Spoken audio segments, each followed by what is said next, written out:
जय श्री कृष्ण जी की जय भगवान।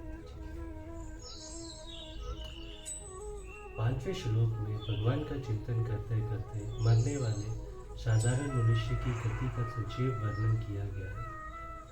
फिर 8वें से 10वें श्लोक तक भगवान के अधियज्ञ नामक सगुण निराकर दिव्य अव्यक्त स्वरूप का चिंतन करने वाले योगियों की अंतकालीन गति के संबंध में बतलाया गया है। अब 11वें श्लोक से 13वें तक परम अक्षर निर्गुण निराकर पर ब्रह्म की उपासना करने वाले योगियों की अंतकालीन गति का वर्णन करने के लिए पहले उस अक्षर ब्रह्म की प्रशंसा करके उसे बतलाने की प्रतिज्ञा करते हैं। यद शन वेद विदो वदनित विश्नित यत त्यो विता वितरागा यदि च कृतो ब्रह्मचर्य चरनित तते पंद संग्रहण पर्वश ये। वेद के जानने वाले विद्वान जिस सच्चिदानंदन रूप परम पद को अविनाशी कहते हैं, आस्तिक रहित यत्नशील सन्यासी महात्माजन जिस में प्रवेश करते हैं और जिस परम पद को चाहने वाले ब्रह्मचारी लोग ब्रह्मचर्य का आचरण करते हैं, उस परम पद को मैं तेरे संक्षेप से कहूँगा। वेद पद का क्या भाव है? जिससे परमात्मा का ज्ञान होता है उसे वेद कहते हैं। ये वेद इस समय 4 संहिताओं के और त्रयादि ब्रह्मन भाग के रूप में प्राप्त है। वेद के प्राण और वेद के आधार है परम ब्रह्म परमात्मा।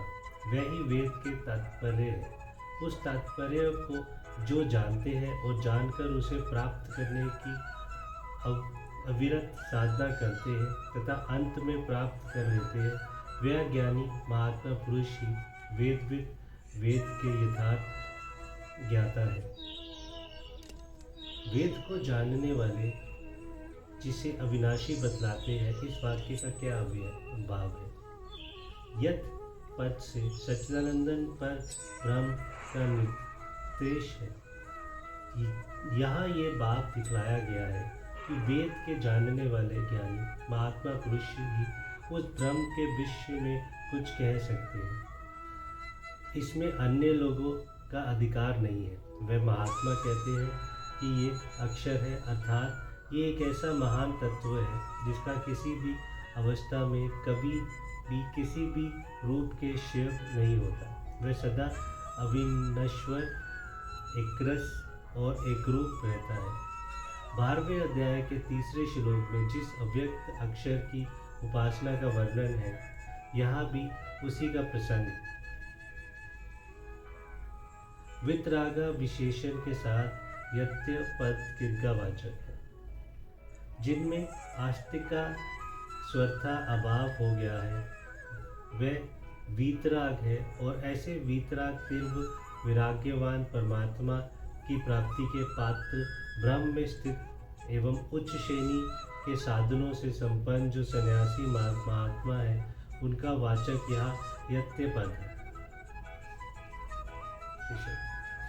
यत विष्णु का क्या अभिप्राय है? इसका शब्द अर्थ है जिसमें प्रवेश करते हैं। अभिप्राय ये है कि यहाँ यत पद उस सच्चिदानंदन परमात्मा को लक्ष्य करके कहा गया है जिसमें उपयुक्त साधन करते करते साधन की शेष सीमा पर पहुंचकर यति लोग अभेद भाव से प्रवेश करते हैं। यहाँ ये समझ रखना चाहिए कि इस प्रवेश का अर्थ कोई आदमी बाहर से किसी घर में घुस गया ऐसा नहीं है। परमात्मा को अपना स्वरूप होने से नित्य प्राप्त ही है। इस नित्य प्राप्त तत्व में जो अप्राप्ति का भ्रम हो रहा है, उस अविद्या रूप ब्रह्म का मिट जाना ही उसमें प्रवेश करना है। प्रश्न: जिसको चाहने वाले ब्रह्मचर्य का आचरण करते हैं, इस वाक्य का अभिप्राय क्या अभिप्राय है? यत पद उसी ब्रह्म का वाचक है जिससे संबंध में वेद लोग उपदेश करते हैं, और वितराग यति जिसमें अभेद भाव से प्रवेश करते हैं। यहाँ इस कथन से ये भाव समझाना चाहिए कि उसी ब्रह्म को प्राप्त करने के लिए ब्रह्मचारी ब्रह्मचर्य व्रत का पालन करते हैं। ब्रह्मचर्य का वास्तविक अर्थ है ब्रह्म के अथवा ब्रह्म के मार्ग से सचरण करना। जिन साधनों से ब्रह्म प्राप्ति के मार्ग से अग्रसर हुआ जा सकता है उनका आचरण करना, ऐसे साधन ही ब्रह्मचारी के व्रत कहलाते हैं। जो ब्रह्मचार्य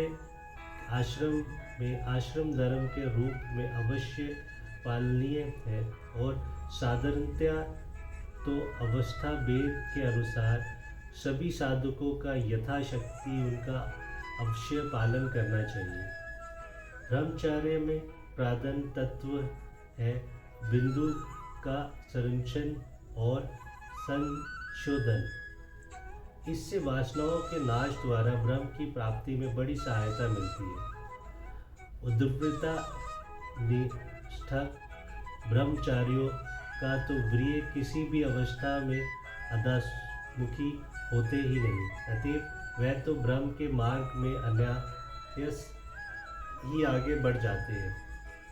इनसे निम्न स्तर में वह ही जिनका बिंदु अधोगामी होता है, परंतु वह मन वचन और शरीर से मैथुन का स्वार्थ त्याग करके उसका संरक्षण कर लेते हैं।